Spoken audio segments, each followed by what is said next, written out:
Good morning, Battletech fans. I hope you had a great Valentine's Day because Catalyst Game Labs put out this stealth release on the day.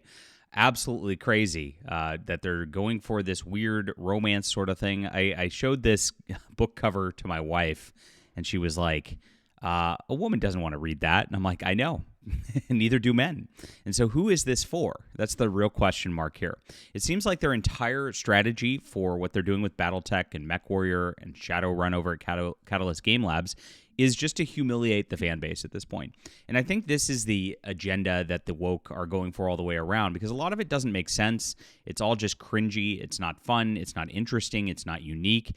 It's just bad fan fiction meant to just make the audience feel stupid for liking their products.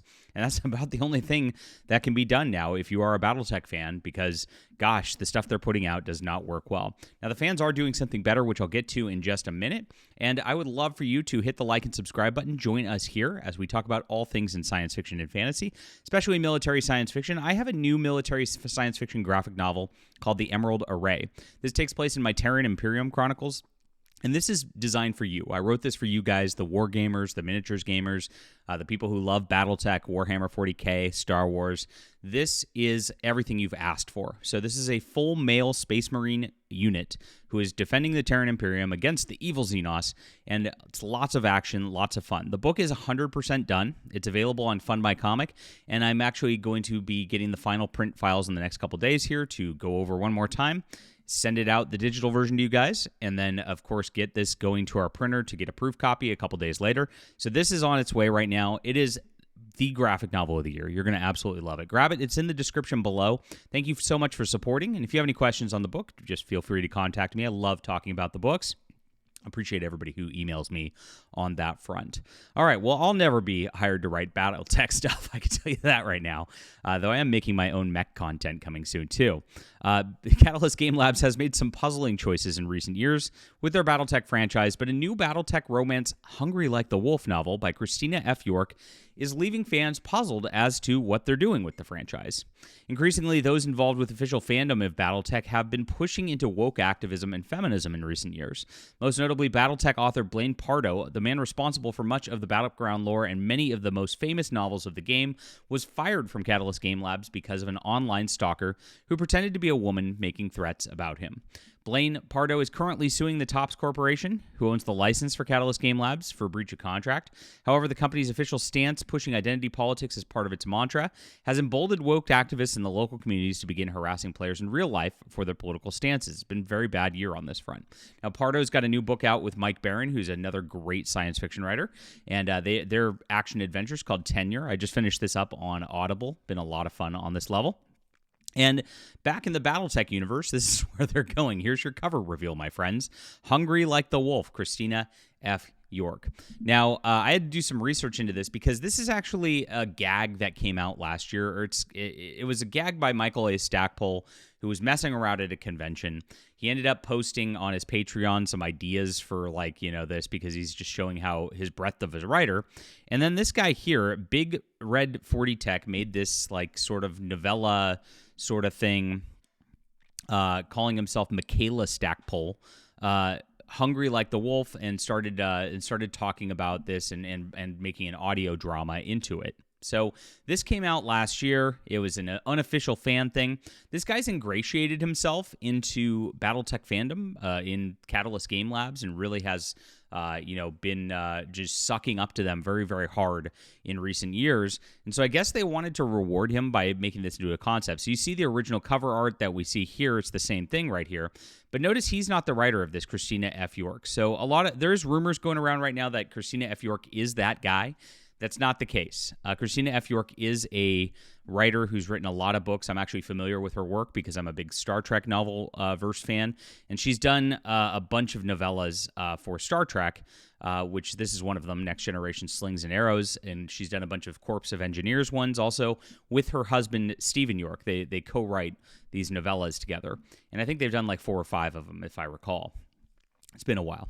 But she writes a bunch of romance novels. If you go to her Amazon page and the like, you can find that she does her own stuff. Doesn't get a lot of traction. These have sold okay, but this is one of those writers that, I've read some of her work. She's competent. She does good work. But she just has been mostly doing tie-ins and the like. She's done a bunch for the TV show Alias as well. So she really hasn't built any kind of following for herself whatsoever. And so that's kind of who Battletech's hiring at this point. And it's a silly, like, ridiculous concept and a ridiculous thing. I mean, I don't fault the lady. She got hired for a job, but this is stupid for a Battletech franchise. This doesn't evoke Battletech. There is no audience for this. Like I said at the very beginning of this video, this is clearly like a humiliation ritual for Battletech fans because the men who play Battletech are not going to like this. Women who read romance novels are not going to be interested in a Battletech thing. So there literally is no audience for this. This is just something that is absolutely stupid. Now, it is for $4.99 on the Catalyst Game Labs website, and it's official. And I don't know that I didn't see a print version of it right now. So right now it is a ebook only. The Way to Ilken's Heart. In the aftermath of the bloody, brutal campaign of Forterra, Alaric Ward's clan wolf is victorious. Now, this really gets me weirded out right here, because they've been playing with Alaric quite a bit lately, and if you don't know, Brian Young, the weirdo activist over there, has been trying to make Alaric into a transgender, which is not in the canon and has not been done before, so this is kind of a weird thing that they're playing with Clan Wolf on this level and trying to play with Alaric on this level. Like I said, I think it's a humiliation ritual, but it's paid a fearsome price. Their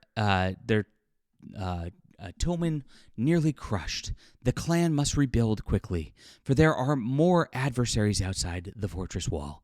Alaric, however, is resolute in his ability not only to restore the wolves to their former glory, but to protect mankind's is the word, homeworld from all potential enemies.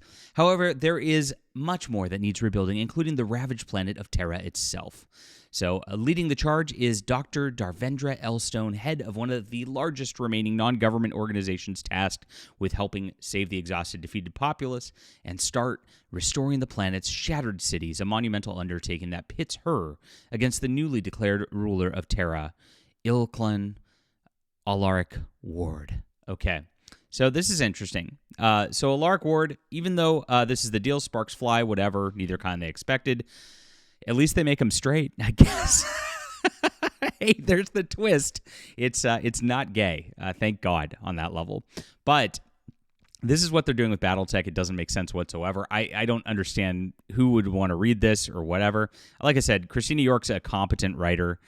This concept came from Michael Stackpole, so, I mean, it's probably not that terrible. But, like, just this, why would you do this? There's no reason to do this. And to make this into a look like it's a smutty romance novel in Battletech is just humiliating for the brand. Now, on the same week, I talked about this on my sci-fi and fantasy news update yesterday, which I'm doing, by the way, every Friday. I'm going to do a sci-fi and fantasy news long-form video where I just cover lots of topics. This was one that hit this week. It's called The Heatsink, and it's a fan-based magazine from the periphery. These are a bunch of awesome fan folk who are making some fiction, making some stories. One's by Blaine Pardo. Awesome stuff right there. And, of course, there's mech designs by none other than Mage Leader, one of the greatest YouTube channels for mech out there.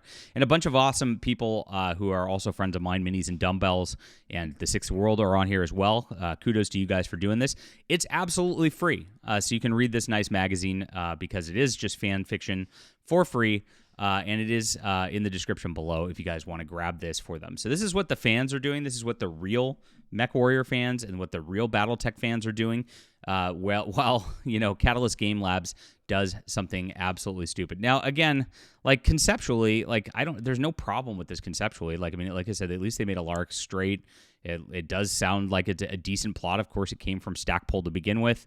But at the same time, like just the marketing, the branding is very clearly trying to push this, like, it's not for you kind of mentality, which is what's really sunk the game and sunk a lot of brands like this in science fiction over time as it is. Really, really sad stuff out there, and it's just absolutely cringy. Whoever greenlit this in 2025 just obviously is not looking out for Catalyst Game Labs, is not looking out for the brand, and is just trying to just do this like smirking sort of holier-than-thou sort of crap, virtue signaling to the whammons out there, which is obnoxious to do with a property like Battletech. All right, leave a comment down below with what you think about this. Hit the the like and subscribe button, please. If you guys want to check out some awesome high tea action, this is the Emerald Array. I wrote this for you guys. You're going to love it. It's in the description below. Back it today. Grab your copy before we end our pre-orders here very, very shortly. And I appreciate you guys for all the support.